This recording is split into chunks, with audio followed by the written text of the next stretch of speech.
What going on? What going on? What going on? Hey, look, I want to give a shout out to Lincoln Park. I think that's like over there somewhere like in Ohio or some damn well, but man, you got some black folks who got tired of the BS and they stood up like for a real cause. Not for no bullshit cause. And like I said, these ain't no Crips, these ain't no Bloods, these ain't no GDs. These are ordinary people who just got sick of the BS and they stood up. Now, the video been out. Like, I don't know why I ain't heard nobody like speak about this, but I know they have. I'm talking about the people who like I watch all the time. Now, peep this out.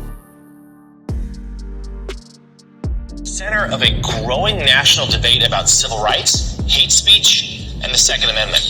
NBC News correspondent and NBC News Now daily anchor Morgan Radford visited the town of Lincoln Heights, where residents have formed an armed community defense group in the wake of a neo-Nazi rally.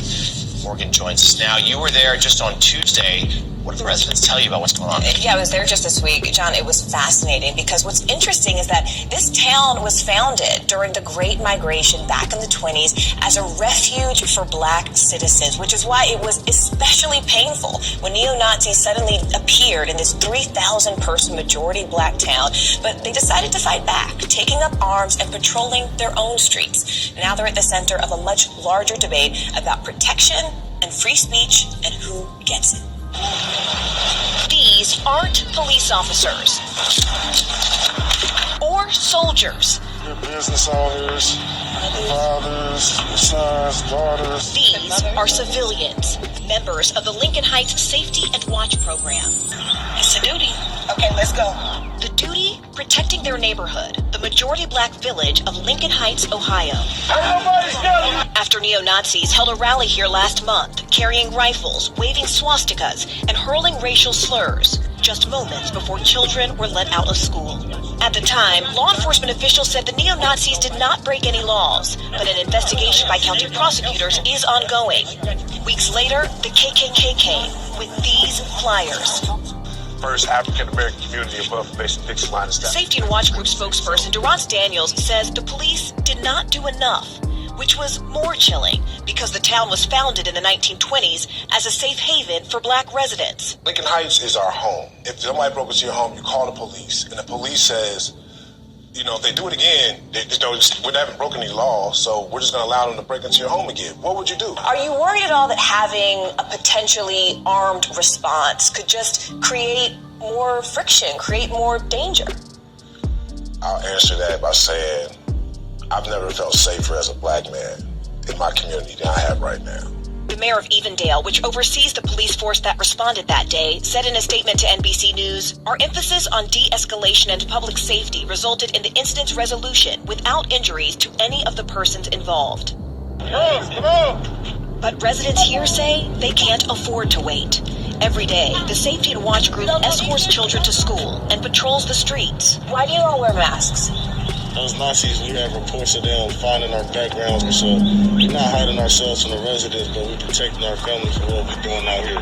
While many locals do support the security group, some, like business owner Eric Ruffin, say they wish the group wasn't needed. We don't want to become what we hate. You know, we don't want to become a group of people that walk around feeling like we have a reason in America to have to protect ourselves. All right, what going on? Okay, I'm gonna say this. What the hell that dude mean why we feel like we gotta walk around here and protect ourselves? Shit, you better feel like you gotta protect yourself. All the stuff black folk done went through and still going through. And you see it on TV every day, man. Everybody is out to get y'all. You better feel like you gotta protect yourself. Because some people, they'll come to you smiling and they'll offer you a plate of food with poison in it, with a smile on their face. you better feel like you gotta protect yourself. I can't even carry because I'm a convicted felon, right? But shit, I walk around with some mace, a bat, and a knife. Every day I feel like I gotta protect myself because I know we got a bunch of clowns out here. And not just other races, I'm talking about my people too. Them probably be the first ones that try to harm me. You know what I'm saying? But I don't get something, yo. You know, it's like everybody pick on us until they need help. Until some catastrophic event take place and their houses burn to the ground, and then they need donations to buy food, or they need some help getting food and supplies and shit. That's when they want to come act like they care for everybody. We need to come together and all this. But when it's all good, they're against us. They be trying to harm us until some catastrophic event like houses and stuff burning to the ground with little kids stuck in the inside. You know what I'm saying? Now we gotta feel sorry. But before then, you gonna pick on us though. You know what I'm saying? It's crazy, man. Y'all GD, y'all Bloods, y'all Crips, y'all can learn a thing or two from Linkin Park. If you can keep from being drunk and damn high all the damn time, I'ma holler at y'all.